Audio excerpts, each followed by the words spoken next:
I couldn't think of a reason to not make the transition over Yeah. here, right? If you're in the space, if you're in the industry, if you enjoy winning, if you enjoy giving a world-class experience, why not align yourself with a company and a platform that essentially checks every single box? And that's how I viewed the Freedom opportunity. Welcome back to the Solar Disruption Theory. My name is Chad Towner. I am your host, and today we've got a very special guest. His name is Aaron Weymann. Aaron is the man, and he has done so many things in the solar industry and for the solar industry that I'm super excited to finally get you in the podcast room. Aaron, thank you for joining. I'm beyond flattered. It's fun to reminisce.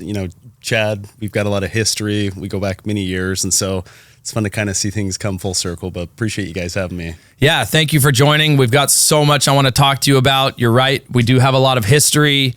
It's crazy how to just kind of see where you've come from and how you've evolved and all the things that you have been a part of in solar. So before I get into all the solar stuff, I do want to make sure that everybody in the audience, everybody who's listening knows that we're not only talking to a guy who has done great things in solar, but I believe we're also talking to the Gatorade Player of the Year from 2005. No, thank you. Appreciate the flattery. Tell us about the Gatorade Player of the Year. Yeah, so I grew up playing soccer, right? And so it's in my heritage. My grandparents immigrated to the U.S., from Germany, first generation, and soccer was in their blood. Yep. And ultimately, it was instilled in us. And so I started playing at a young age, and I was a goalkeeper. And you and I both went to Alta High School, played for the varsity team there, and had awesome experience, great school, great team. But I was fortunate to do fairly well and be recognized first team All-State, 5A MVP, Gatorade Player of the Year.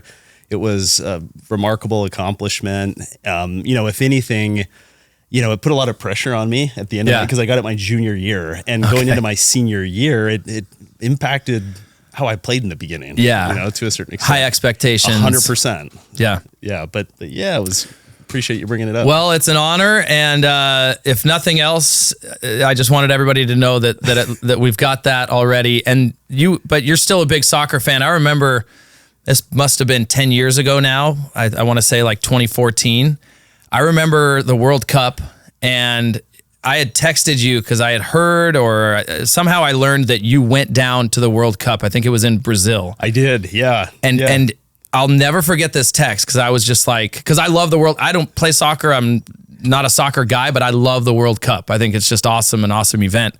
I texted you, how was it? And you said, I remember the text. Like I could go back and you said it was life-changing. Yeah. What do you mean by that? Because I think you went with like Solar City and as a part of a big thing, but what was so life-changing about it? Yeah, so we got tickets from Yingli Solar. Okay. It was one of the sponsors. I remember seeing those ads all over on over the banners. And I was in Solar too, and I'm like, man, who's this Yingli company coming in on my turf?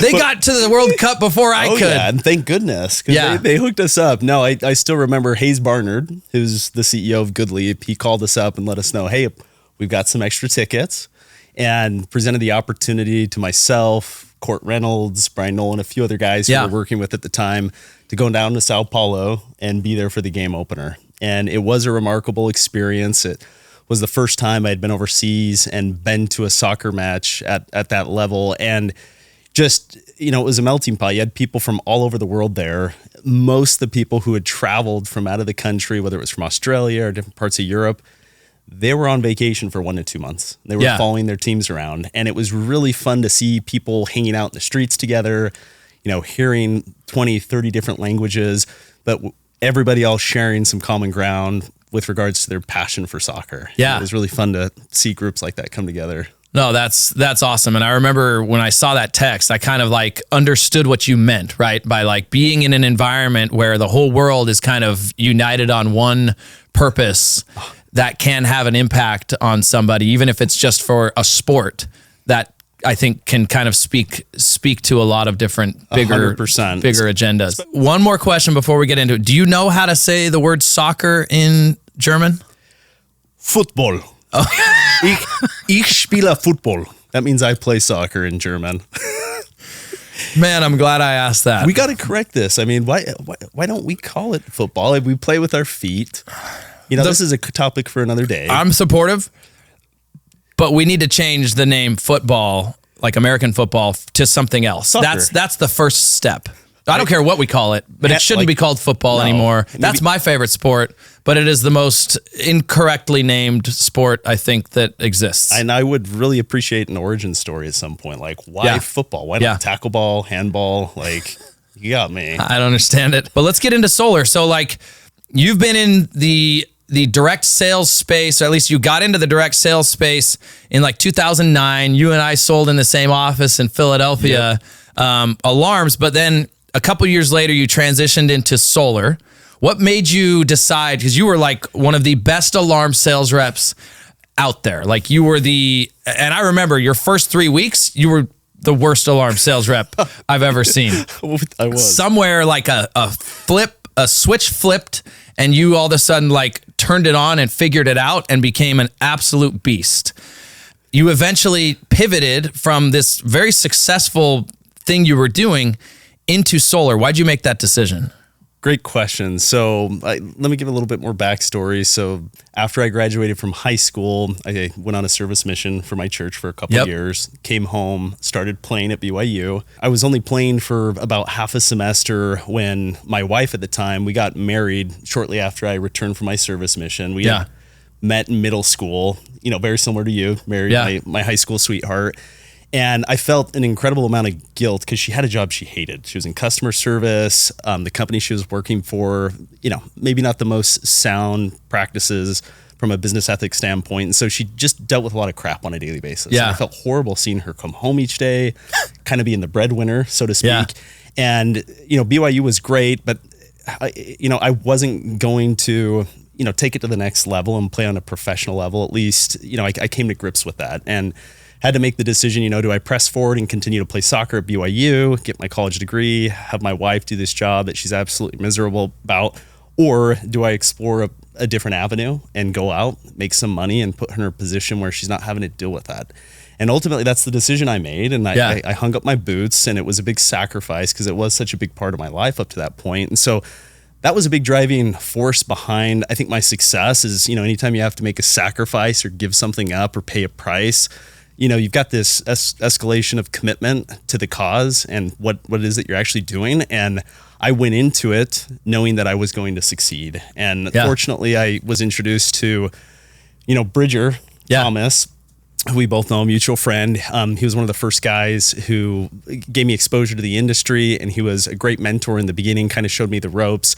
And I'm beyond grateful for that. But, a big source of my motivation was seeing guys like him, like you, in the space, go out and have success, and having this mindset where, hey, if they can do it, I can do it. And I've always kind of possessed that. And you're right, this summer didn't start off super smooth. It was a little rocky. And, I had some preseason luck. I still remember going out and knocking doors with Cody Vabel, who was, a VP at Vivint. I saw him sell a deal. And then I went out later in that week in Sandy, Utah, knocking all by myself, knocked into the vice principal's house of Jordan High School and sold him. And then went out again, got another sell. And so I was like, this is going to be a piece of cake. Super easy. Right. Drive out to Philadelphia, like you mentioned, first few weeks, just struggled. I went out, put in the time, and I can't quite put my finger on what the turning point was. I think just like anything else, I mean, if you do it over and over again, you're analyzing the day at the end of it and trying to figure out where did I come up short. And there were just small incremental adjustments that I made with my transition and confidence. But, once I got beyond that obstacle and, what was holding me back initially, I was consistent from that point onward. And you, Chad, we spent a lot of time in car groups together, you and Bridger, it was, I mean, every time we went out to area, we were laughing, and I couldn't help but be in a positive mindset working with you guys in that capacity. And it certainly helped, working with Cody, who was a very successful sales manager at Apex. That was, one of my first exposures to a really well-run office. And it was very organized. There was accountability in place. There was delegation. And so very valuable. But it was a blast, and went out and, sold like 150 accounts that summer, and my wife was able to stay at home and was able to go to school full time. Yeah. And you crushed it in that space for several years. And I know you ended up finishing school and did the business school thing and like did all of those, but you really went all in on solar in like 2013. I did. And the catalyst behind that, because, home security was really kind of a means to an end for me. It was, to make enough money to support me going to school. I got my degree in business management with an emphasis in finance, thought that maybe I was going to go into banking. I did a couple internships with a venture capital firm in Chicago, but I had a lot of success with building teams and sales, and I had some friends who were a couple of years ahead of me who went that direction, and they were miserable, out of college. Yeah. And, I really sat back and started to reflect on what was out there and, looking at my strengths versus the up and coming opportunities. I wanted to find that next big wave, right? The next big wave, opportunity has so much to do with timing and obviously matching your skill set with that opportunity. And so that was one of the contributing factors. And then also, I don't know if you remember, but before I graduated from BYU, the summer leading up to that, we went out and we sold in Jackson, Mississippi, right? Yep. And not sure if you remember what actually happened to my wife, but there was a pretty significant moment in my life that summer that was a big driver behind my decision to get into the solar industry. And a lot of that had to do with, towards the final month of the summer, my wife wasn't feeling very good. She was kind of blacking out sporadically leading up to this point when she actually made the decision to fly back home to Utah. She left, went to the doctor's office after she made it back home, and I still remember getting that phone call from her. She went in to get an MRI done because she wasn't feeling very well, and on her way back home from the office, she got a phone call from the doctor, and they let her know that you've got a brain tumor. Yeah. And it was pretty severe. And I had to make a decision at that point. Do I sit around and wait to hear what the outcome is here, or do I head back home and comfort my wife and be there, in this really challenging, trying moment? And so, I immediately started packing up my things, got in the car, had my brother-in-law hop in with me. We started to drive back to Utah. The next day in the morning, the doctor called her and let her know that, hey, you need to go immediately to the University of Utah. They need to conduct emergency surgery, like ASAP. And it was a horrible feeling in the sense that, of course, there's a level of uncertainty on like what's going to happen here. I was driving through Texas at the time. I felt trapped, right? I couldn't get home quick enough. And so on our way back, we stopped in Albuquerque. My brother-in-law dropped me off.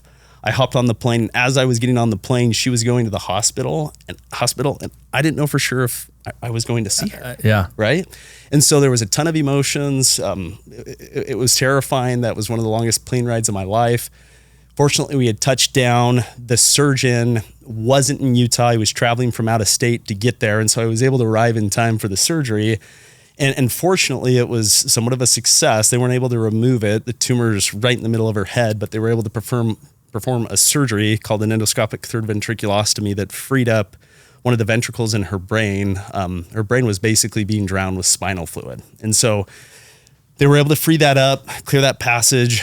So she was able to, regain full functionality, but the doctors were in awe about how she was even alive. Like it had to have grown so gradually. But the reason I bring this up is, when we were going out and selling during the summertime with home security, I had to leave my family. Oftentimes I was away from them for weeks at a time, and I just couldn't do that anymore. Yeah. The thought and idea that I could leave and maybe come back and she not be here, or there be something detrimental happen to her health. And so I started to explore other options. And what really motivated me to dig deeper was obviously her health and her personal situation, trying to find an opportunity in sales with a product in an industry that was up and coming that allowed me to have some stability and see my wife at night every time I came home and my kids. Right. Wow. Yeah, no, I remember that whole experience vividly. And, that was a crazy, crazy time. I remember, it was like we were going into correlation one day and then you were on the road the next. Yeah. And, so you made that decision. You decided to do something more sustainable, more long-term. And it kind of seems like solar is that like graduate program for all other types of products that people sell in home, right? And so 100%. They end up in solar. There was obviously a lot of buzz around solar at the time. It was still kind of new to door-to-door people. But since then, there's been a lot of ups and downs in the solar space, right? Like it hasn't been just all sunshine. And we've experienced and seen a lot of big companies have failed. A lot of small companies have grown and become big. And, we've kind of just seen a lot of different things. And I don't think, I think this industry is going to continue to evolve. We haven't seen the last of the changes that are coming.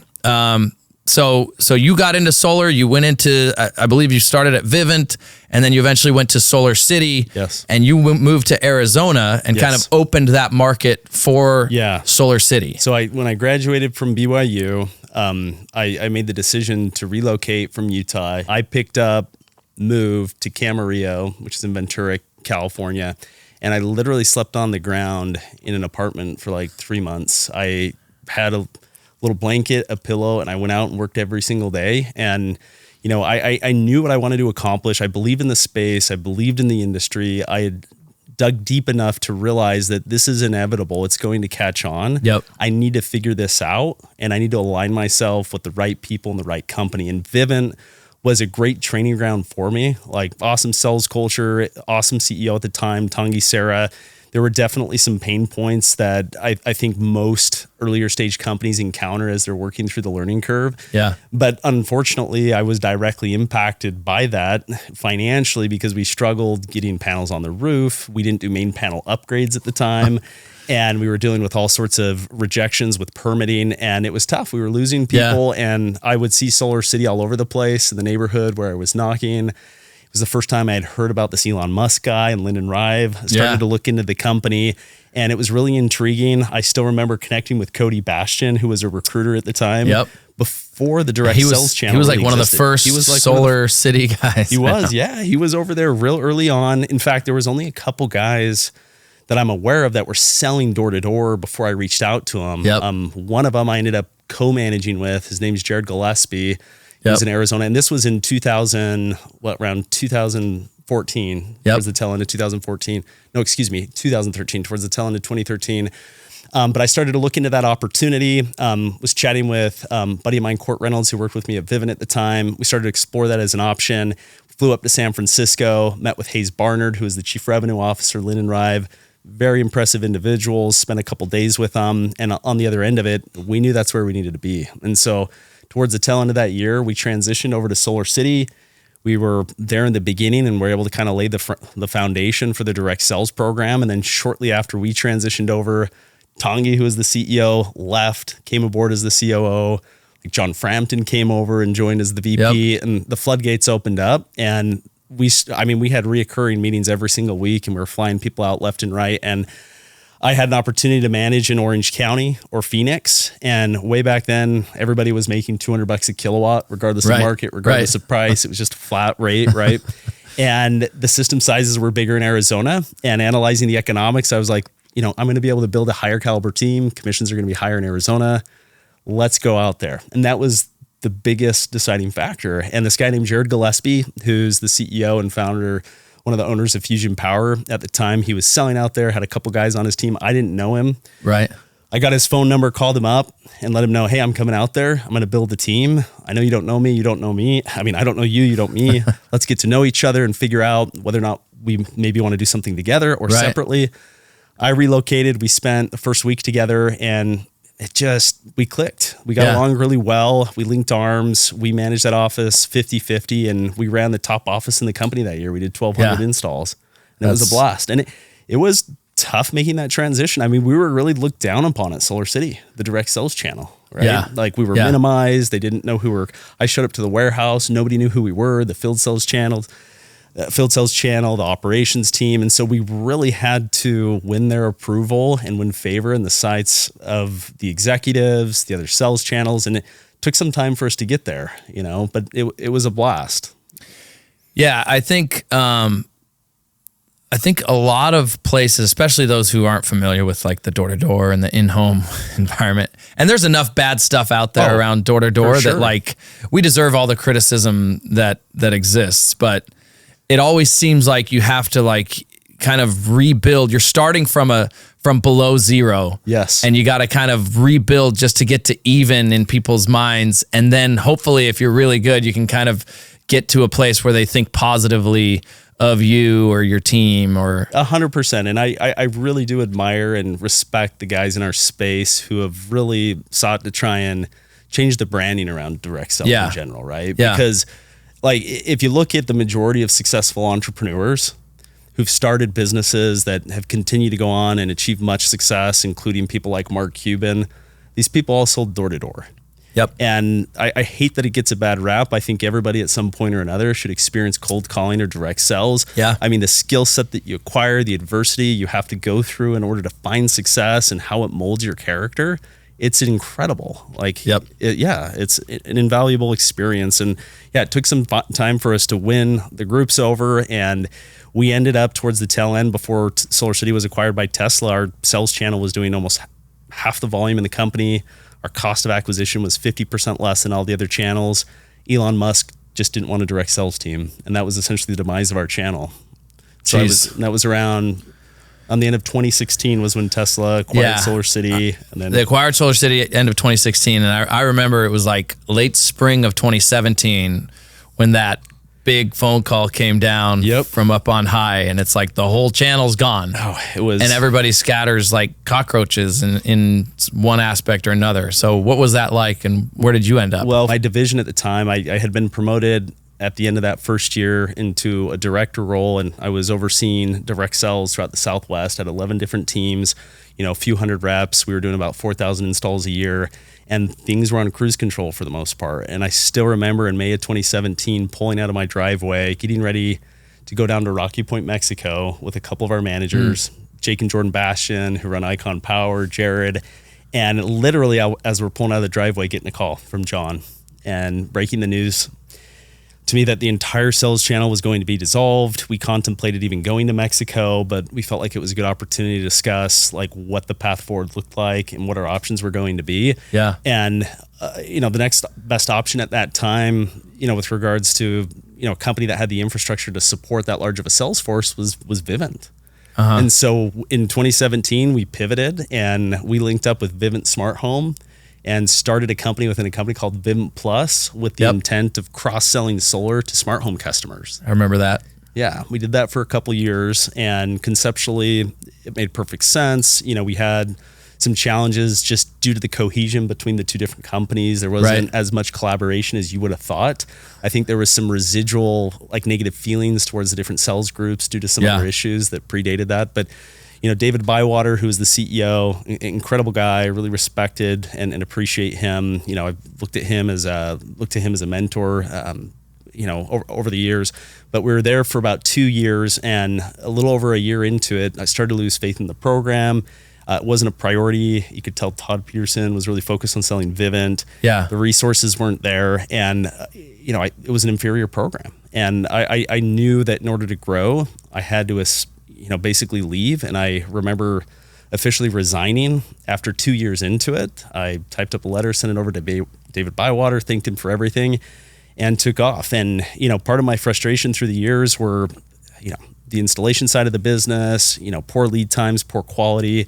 I felt like we could do it better. Industries are typically cyclical. I saw the space start to become more fragmented. Yeah. And I knew consolidation was inevitable. And I wanted to start a vertically integrated company to occupy that space and go down that road. And so I reached out, started a company called KO Energy in 2019, reached out to the VP of operations at Solar City at that time. His name was Nathan Jarrell, recruited him. He was my first employee, and we got started in 2019 and put my shoes on, went out and started knocking doors and did that for a couple months, built a team, and within a few months, quickly replaced myself so I could work on the business and not in the business. And we took off and had a lot of success over the next, 3-5 years or so. Yeah. And that's one of the, there's a lot of reasons, but that's one of the main reasons I wanted to bring you in here is because you I don't believe you took on capital. I mean, you started that business with the money in your pocket that you had saved from your previous successes,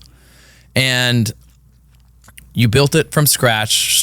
You were the very first sales rep. You started knocking doors, and you didn't do it because I started a solar company like 10 years ago. I think a lot of people have done this, not because you refuse to ever work for somebody else, but it's like you see so many things that are being done wrong, and you feel like there's got to be a better way. Somebody's got to be able to do this better. Why can't I? 100%. And companies I look to draw inspiration from were like In-N-Out Burger, right? Yep. Simplify things, clean, consistent experience. I didn't see too many contractors providing that experience out in the marketplace. Yep. And I felt like there was a tremendous opportunity to go down that road. And it was a big undertaking in the beginning, deciding, do we build out a sales organization and then pursue operations later on? Do we jump all in and build it out in the beginning? And ultimately, if I could go back and do things differently, of course, there's some lessons learned and there's some things I would have approached slightly differently. But I think the decision to go all in with operations was the right one at that point in time. And, it was a blast. I mean, we definitely had capital constraints. The business was privately funded.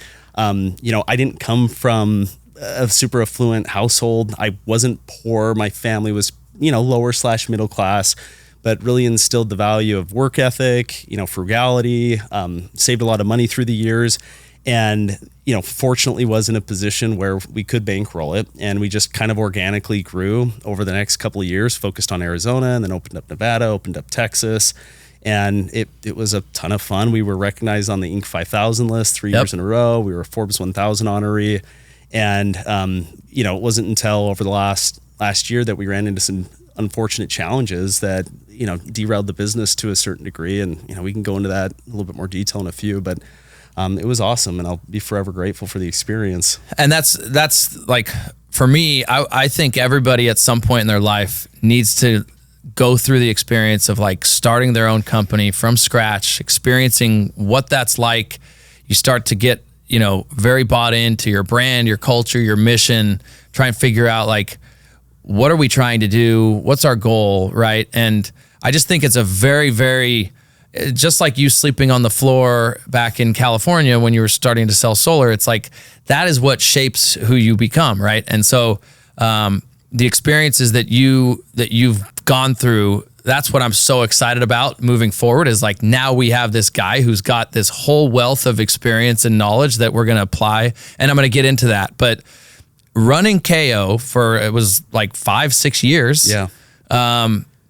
You guys did a lot of big things. So at your peak, how big did you guys get? Like, how many megawatts were you guys installing? And I also want to know, how did you navigate some of these crazy challenges like COVID, like the supply chain shortage of nobody could buy panels? Like, how did you guys experience that? Because we saw it on our side, obviously, being a bigger installer. Yeah. What about a regional medium-sized installer? Yeah. You were like medium to large. I mean, you got pretty big. We decently sized, right? There aren't too many big players in our space yet. Right. And, and it's incredibly difficult to scale on a national level. Few companies have done it successfully. But I think, first of all, what gets you through those trying times is having a really clear purpose and mission. And I think when I first got into the industry, fresh out of college, where can I go to maximize my income? But over time, you really kind of get immersed in the space, the industry. You become more aware of the problems that socially we're up against and experiencing. Yeah. And as you mature and get older, you've got different motivational factors, right? I had a family, I had a son, I had a daughter. I wanted to create a legacy. I wanted to do something meaningful that they could look to and be proud of their dad for, right? And so that was a big driver. And one of the things we committed to do when we first started KO was we partnered with the Give Power Foundation. Yep. And we committed to donate, $50 per install to the Give Power Foundation. And we did that since day one. And that was something that was kind of a central theme to the business. We talked about it on a regular basis in correlation meetings. But having a cause that's beyond a financial motivation. Like we all need something like that in our lives to sustain ourselves during those moments of adversity, right? And so that was really important and valuable and helped us weather the storm, because the timing of it wasn't the greatest, but it never is, right? Like I still remember starting KO and having people reach out to me, because this was right before the ITC got extended. And they were like, what are you doing? You're crazy. And I'm like, maybe I am, but I'm confident it will get extended. It has been before. I just need to get my boat out on the water. Right? There's always going to be problems. We'll figure it out. We'll solve for it. We'll overcome it. And sure enough, that following year when we started to do our own operations, COVID hit, and that could have gone a number of different ways. And, I chalk some of it up to a bit of luck geographically with where we were located.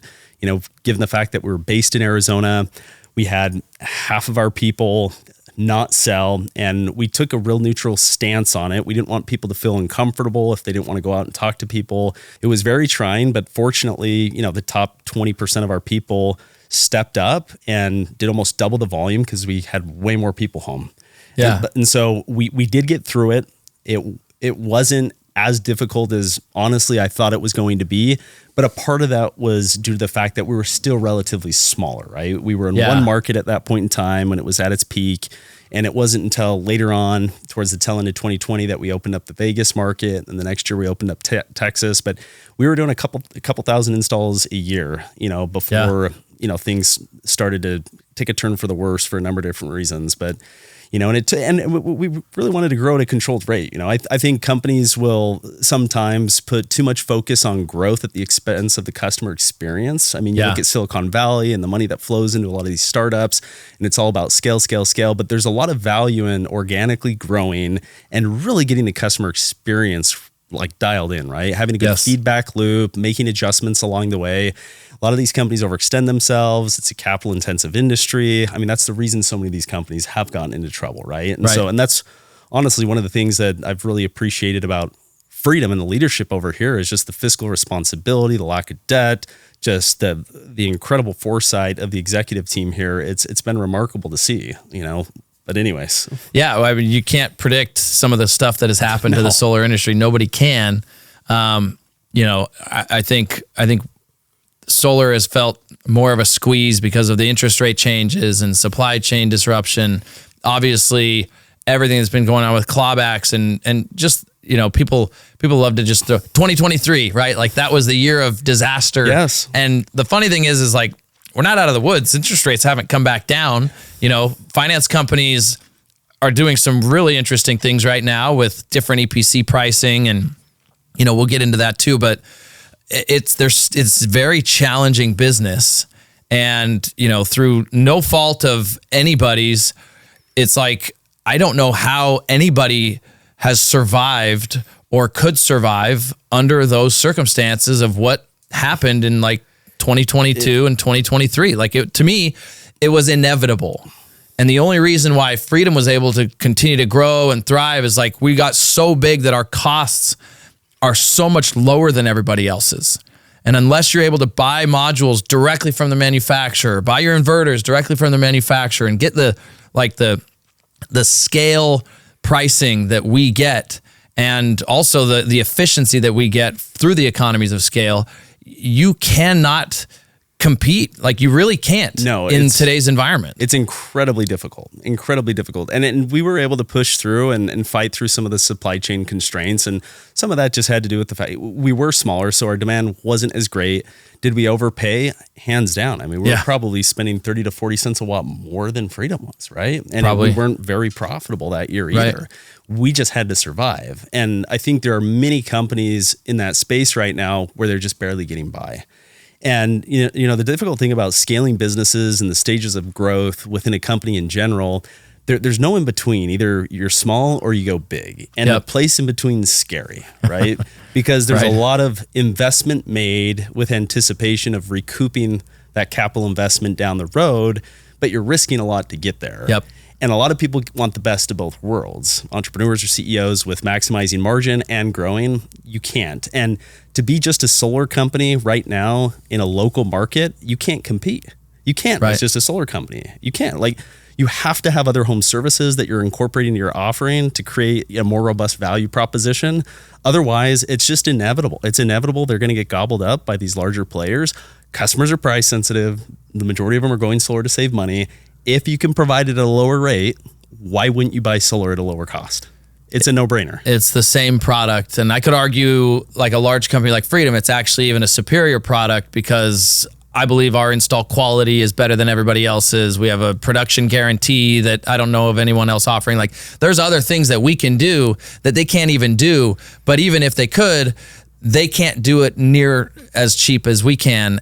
So it's like we're offering the best product at the lowest price. How do you compete with that? So you at some point had to come to grips with this reality. And I remember one night you made a phone call to me. Yep. And it couldn't have been an easy phone call. Walk me through that. It was really tough, and we along the way, and I had originally started KO with the intent to exit within 3 to 5 years. Like, I love the startup stage, and as a founder, CEO, there's a different skill set needed in the beginning stages of a startup, right? You really have to be a great generalist because you're wearing a lot of hats. Yep. And where a lot of entrepreneurs struggle is as the company starts to grow, the success of the business is less dependent on how you can directly impact it and more dependent on the systems and processes you implement and how you delegate and the certain individuals that you put in position. And it's really difficult to attract high caliber talent at smaller businesses. It's really difficult. There were some moves along the way that, if I could go back and do things differently, I would have placed more emphasis on filling a couple key C-level roles and having a more robust equity plan for some of our key employees to have that alignment, right? Because it does get challenging. There are financial constraints at times, and you have to have a really solid group of people who are willing to forego short-term income for the greater good long-term, right? And so, we did, over the course of this last year, we ran into some issues. We were unprofitable the first half of the year. We completely turned things around. And then we ran into some issues with software that created all sorts of problems with our commissions. There were a few weeks there where people were getting underpaid, overpaid. We were having different personnel issues. There was a level of toxicity that had entered into the workplace, which easily could have been eradicated earlier on. And a lot of what got us to that point was not holding certain people accountable enough earlier on and just having clear enough expectations. And there's a number of factors there that contributed to it. But, we got to a point where, I was faced with a tough decision. Do we reinvest based off of the situation we were in, or do we start to wind things down and pursue another opportunity that could create more upside for everybody? And I had been watching Freedom forever from the sideline for years. I stay really involved with the players, the different technologies, who's up and coming. And I had always admired the company from afar. And it was a really difficult phone call to make, from a pride, ego standpoint. Still remember calling you up, sparking up that conversation and exploring what type of opportunities could exist over here. And I'm super grateful, for our relationship and the history that we had, because it definitely made it a little bit easier to approach you on that front.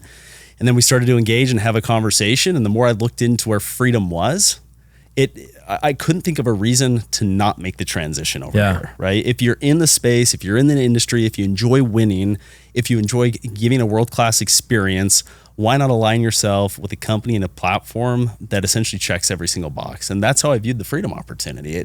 All the pain points and headaches and frustrations, the stuff about growing an EPC that I didn't necessarily love, but was important, I was able to table and have more of a narrowed focus here at Freedom and really focus on more of my strengths, right? Yes. And that's what's been exhilarating about this transition for me, even though I'm still kind of early in the process, but I'm beyond excited about what's to come. Yeah, and so are we. Like, when you made that phone call, I was very excited, but I also knew it was like sobering. I've been there. All right, like I know what the feeling is like when you build this thing, you've given everything to it, and all of a sudden you come to grips with, like, do we keep this thing going, or do we kind of take what we've learned and apply it in a new way, right? And to me, I don't view it as like, oh, I set up this company, we ran it for a couple of years and then we failed. I view it as we built this amazing thing. It was like a 4-year course of business and solar and how to run a dealership. And I'm now applying all of those things that I've learned. I would not be where I am if it wasn't for those experiences that I got. Like you gain so much business maturity, and I'm still making mistakes left and right, but it's like the experience and lessons you learn by running your own business, going through those same challenges, there's no other way to replicate that. Oh, without a doubt. I mean, best tuition ever. Right? Yeah, right. I mean, when my kid gets ready to make the decision on whether or not he wants to go to school or not, not that I'm discouraging school. School was fantastic. I'm very appreciative of my experience there, but use the funds to go start a business. Yeah. What you'll learn in that process, like it eclipses, especially if you see yourself, living in the business world at some point. Yep. Like you're able to touch every single department, the relationships, the connections, the mentorship, what you learn about yourself in the process, managing people, systems and processes. And yeah, you're met with a lot of adversity. It's very lonely at the top, especially when you're the only owner. And, every decision you make has a consequence for better or worse. And you can't gain everyone's approval all the time. And that's really difficult, especially when you genuinely care about people. Because sometimes you do have to make tough decisions that aren't favorable in the sights of some individuals, but it's for the benefit of the company and ultimately going to benefit everybody, to a greater extent long term. This was one of the bigger setbacks for me in my entire life. Having to let people go and seeing people stressed out, not knowing where they were going to find their next opportunity. I mean, you feel an immense amount of responsibility around that, right? Yeah. And it was tough. Last year was the hardest year of my life, hands down.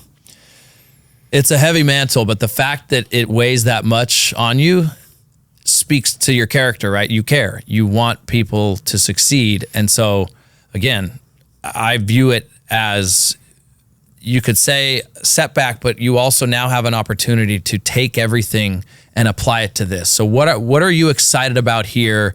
You've said some good things about freedom, but what are you excited about accomplishing, and why is this the vehicle that's going to help you get there? I mean, there's a number of different reasons. I mean, you look at Freedom, Freedom's pricing model, their geographical footprint, the senior leadership team. I mean, that's something that is really important to me when analyzing, whether it's an investment you're making or the company that you want to work with.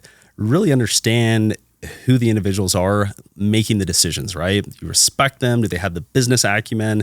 Do they have the leadership skills, the emotional intelligence, the social skills? Like you have to be able to check all those boxes. And, after getting to know Brett, obviously that I had history with you, Chad, like all those boxes were checked. Like geographical footprint, like if you're a builder, if you're an entrepreneur and you want to grow a business within a business, like you don't want constraints, right? Constraints are frustrating. As an entrepreneur, my job as the CEO when I was in that position was identifying the constraints and being hyper-focused to remove those so that you could continue to grow, right? And so seeing that a lot of these constraints that I previously had, they don't exist over here. There's different constraints. Right.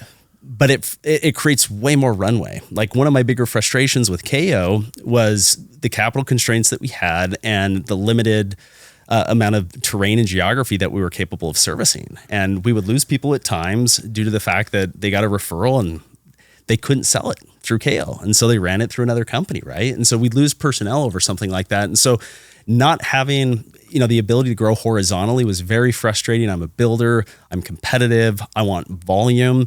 And I can achieve that here at Freedom. The pricing model, the modules, the leadership, the strategy. I mean, all the moves that are being made, like they're the right ones, from what I can tell. And of course, I'm sure there's some missteps along the way. But it's basically a clean canvas. I'm able to come in, fine tune some things, implement some better systems and processes, develop our leadership team. But we're really working on, building almost like a business kit for a lot of our partners. The position I'm in right now, I oversee the dealer program, and not many groups who I've worked with in the past really understand how to effectively scale their business. Like what's EOS? What's the entrepreneurial operating system? Like how do we take our business from me running one team to growing multiple teams? And I'm really excited to spend more of my time building that out, the framework, the playbooks. Most of it I have put together over the years. It's just repurposing things and making it available and accessible to our partners. And so that'll start to come together over the next couple of months, but I'm just going to be able to touch more lives than I previously was able to touch. And for me, it's all about impact, right? It's impact and giving back. 100%. And that's what's invigorating. That's what's energizing, right? Is like at the end of the day, regardless of the logo on your chest, on your shirt, it's where can you make the biggest impact? And, I think this is like the platform that allows people to just plug in and do the things that they're good at, right? And now you've gotten rid of all that other stuff, and now you can just drive towards the things that the strengths that you have. You sent me a text, I don't know, a month or two ago, and I loved it. I'd never, heard of it put this way, but you said, business is a sport, and I love it. What do you mean by business is a sport? Oh, man. I think some people look at, having to go out and maybe do something that's difficult or hard as a chore. Like it's not desirable. They're not excited about it. And I think for many people, this is something that you almost have to condition your mind to be okay with effort. Like over time, I think you can train yourself to almost have a dopamine release through effort, right? Yeah. And I've gotten to that point. For me, it's never been about the hours, the work I have to put in, whether it's in the office, outside the office. For me, one of the bigger challenges has been like my family and trying to have balance and being a good father and husband, right? But when you can approach business as a sport and the dollars and cents, that's just a way of keeping the score, right? I mean, you really have to view it that way. I've got friends who have hobbies outside of work, and I'm not discouraging people from having hobbies or extracurricular activities because you need those. It's important to have that diversity about you. You can connect with more people, but business is my sport. Like I enjoy business. If I'm off work, like I will be working late at night on a project. I get a lot of fulfillment from achievement, from progress. And it's really just measuring myself against who I was yesterday and just focusing on becoming better each and every single day. But I love it. And it's been that way for many, many years. And I think, probably the catalyst for it was in high school when I read some of my first self-development books, Think and Grow Rich, Rich Dad, Poor Dad. That was really kind of the catalyst behind thinking bigger, growing up in a household where, my grandfather didn't go to college. He was a blue collar laborer. My dad was the first one to graduate later on in life. And, he set a great example and beyond grateful for them. But, being able to go out and have your income tied directly to the value you create is incredibly rewarding and fulfilling. And it's really just about becoming a better version of yourself each and every single day. And that's where I thrive. And it's been a blast, man. Yeah, no. And I, again, couldn't be more excited about what the future has in store and to see what the impact you're going to have on our business and on the rest of the solar industry. So the last thing I want to talk about is there are a lot of other installers, small, medium, even some big ones, that are experiencing the exact same pain and frustrations. The market is like, everyone's experiencing the same things. The clawbacks, the interest rate increases, all like slow pay from finance companies, all of it is happening across the board. What is your, being somebody who's been through that and experienced all of it, what is your message to all those small, medium-sized installers that might be going through exactly what you went through? You have to be willing to adapt, and you have to be willing to make pivots, right? And I think sometimes companies will start to experience this hardship, and the leadership team gets pulled in to some of the more immediate problems. But when that happens, you're not really looking around the corner, right? You're not planning for year 1, year 2, year 3, 4, 5. And so really taking the time to pause, even if there is chaos going on within your business, and zooming out and looking at the bigger picture and really analyzing, well, what's my strategy? Yeah. Who are we as a company? Yep. Like, what makes us unique? What's our value proposition? What are the differentiating factors? Like, you have to do that on a regular basis, because what set you apart 5 years ago may not be setting you apart today, right?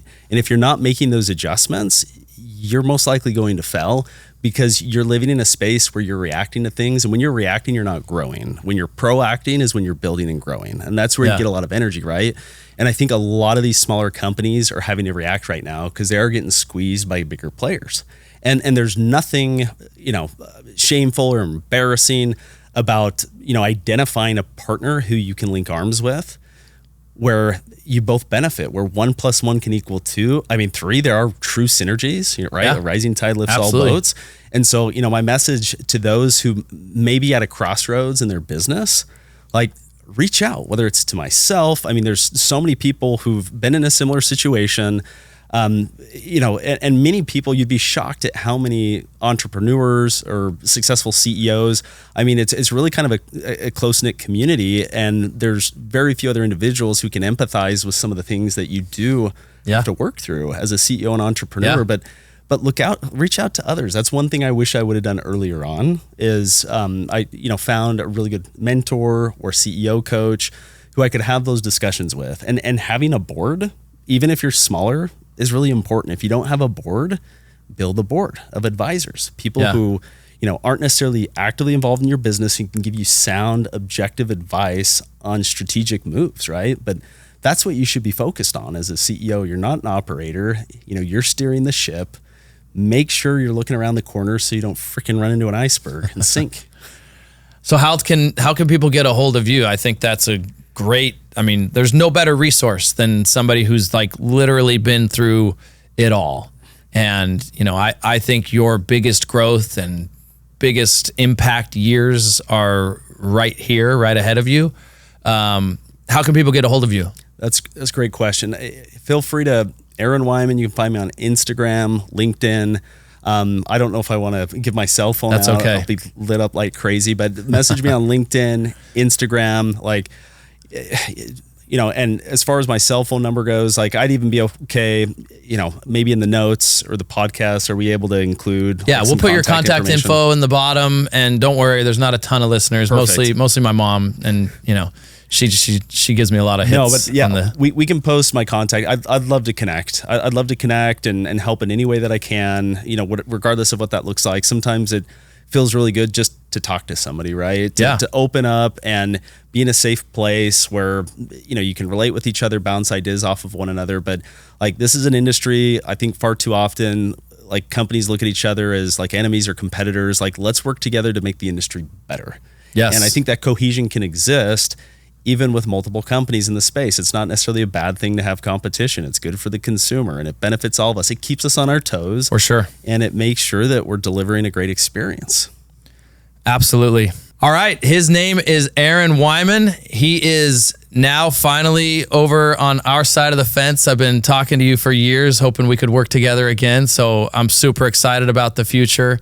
Thank you for coming. Thank you for your humility and your drive and your business intelligence. I cannot wait to continue to build with you. I really do think that what we have is something very, very special, and it's because of people like you that are willing to go all in and commit to this opportunity. So thank you. Thank you, Chad. Beyond grateful, not only for being here, but for the opportunity and for what's to come. Excited all to right. taste meds. Thank you, and we'll see you on the next episode.